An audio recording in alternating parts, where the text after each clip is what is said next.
Hey, this is Ryan of Happy Healthy Vegan. And guess what? My hair's long enough now to put back into a bun, but vegan diets make you bald, so go figure, huh? Anyway, I want to thank my moderator Peter for telling me to check out some recent videos from Dr. Ken Berry. And it's been several years since I responded to any of his anti-vegan nonsense, and apparently it hasn't stopped. So anyway, he thinks he's discovered the proper human diet. Wow, what a major breakthrough. He should get like a Nobel Prize. And likewise, has determined that vegan diets are not a proper human diet. So we'll look at what he has to say about that, see if there's any truth or validity to what he said there. And we'll actually have a little look at to see if he really found the proper human diet via like his blood labs, which don't really indicate as much. So anyway, let's jump right in. The problem with the vegan diet. All right, just 6 words in and he already made a major blunder saying what's wrong with the vegan diet. There is no such thing as the vegan diet. Veganism is not a diet. It's a stance against animal cruelty and exploitation.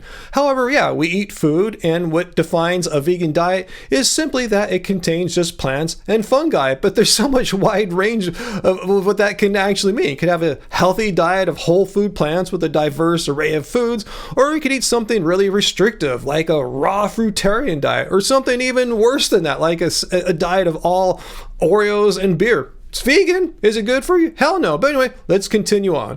The problem with the vegan diet is you can never get all of the vitamins and minerals and fatty acids that your body and your brain need. You wind up having to take 10 or 12 supplements every day for the rest of your life. I just gotta laugh when I see anti-vegans tell the world what a vegan diet is and what vegans need to do. I mean, how the hell would you know? You've never done it before. I mean, I've been done this for 14 years, and I'll tell you, I don't take 10 or 12 supplements a day to just barely stay alive. Far from it. And that can't really be a proper human diet if you have to take a handful of supplements every day. That just doesn't make any sense, right? Oh, really? So the annual $160 billion supplement industry was created for vegans, even though we're like maybe 1 or 2% of the human population? Complete bullshit. I mean, these are people that are eating tons of your dairy and meat and find for whatever reasons they're supplementing with the vitamin or mineral or whatever, protein to make their lives even better. And this is a myth that he's putting out here. He's trying to supplement shame.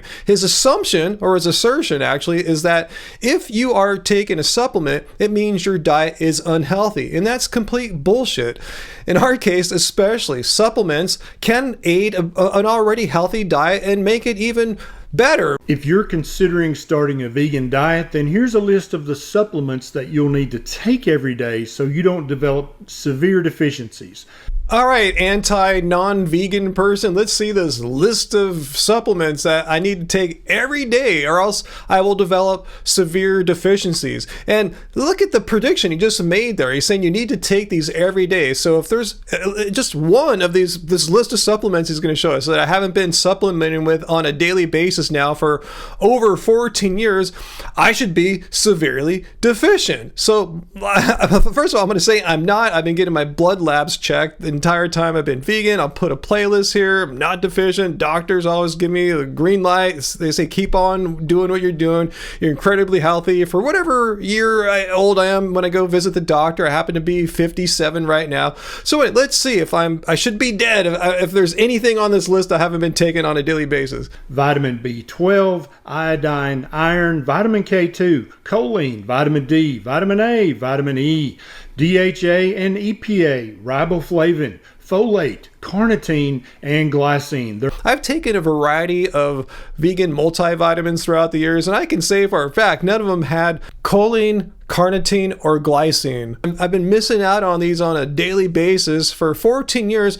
How come I'm not sick and deficient? I'm doing quite well. Doctors, like I said, are not concerned about me in any way. I'm very athletic for my age. I can slam dunk in my 50s, which I think is pretty cool. So I'm kind of wondering, when the hell's all this shit happened, Dr. Berry?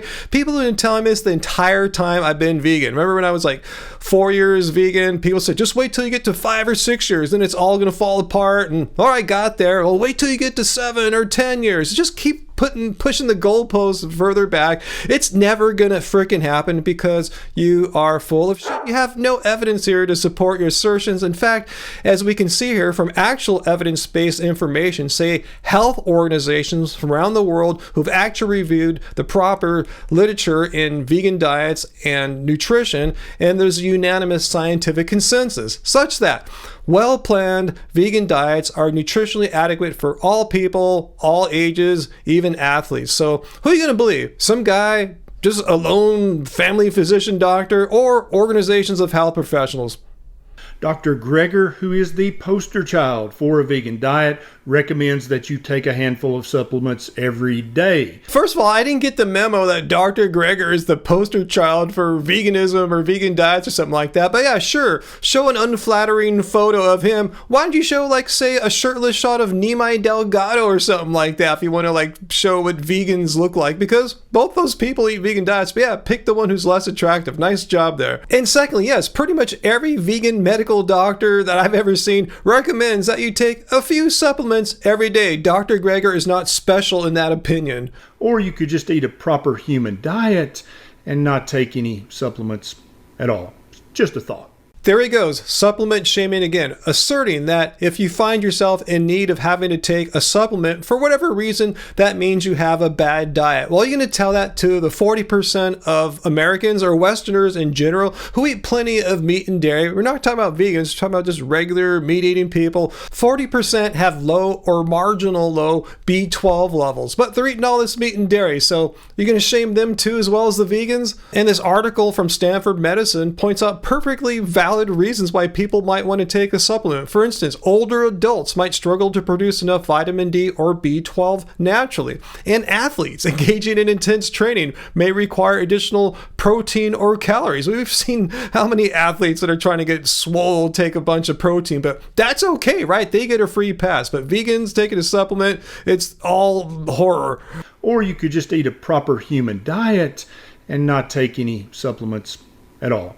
Just a thought. No, doesn't mean that. As we just saw, you can be eating a very healthy, proper human diet and still find reasons why you might need to take a supplement. Say you're over the age of 50 or 60, or you're a hardcore athlete, or a vegan that just wants to make sure they're getting enough, say, essential fatty acids or something like that from an otherwise healthy, whole food vegan diet. But anyway, let's have a little look here at a lipid panel from a recent blood test that he put online. Kudos for putting it online like many of us vegans have been doing for so long to show that we're not deficient.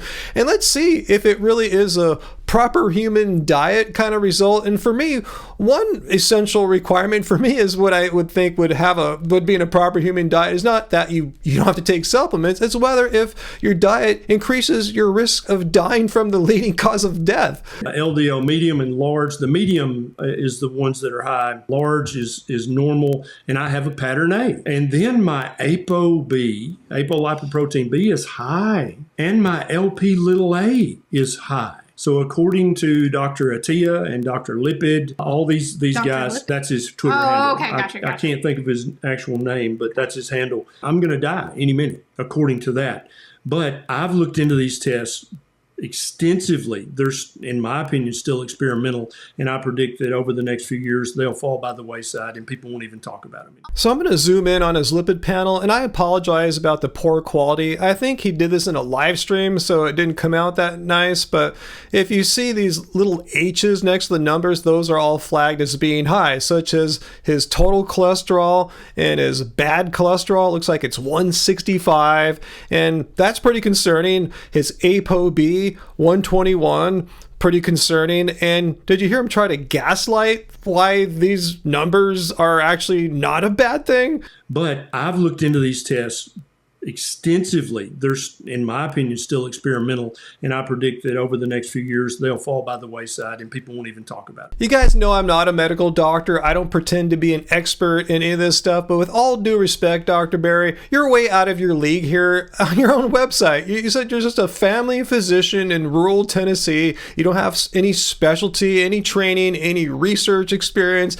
in cardiology, yet somehow you think you know better than actual cardiologists. this. What he's basically preaching here is cholesterol denialism, which is a form of pseudoscientific denialism, asserting that high blood LDL cholesterol levels and ApoB do not increase the risk of cardiovascular disease. In fact, in 2019, the European Society of Cardiology and the European Atherosclerosis Society stated that the LDL-C hypothesis is no longer hypothesis. It's an established fact. And again, need I repeat that these are organizations of professionals of cardiovascular experts, not like family physicians. And therefore, the consensus is to keep your ApoB levels low to reduce your cardiovascular disease risk. Yet, he seems perfectly fine having a high level of 121 for his ApoB markers. Yet, a number so high for ApoB means that this guy on the proper human diet,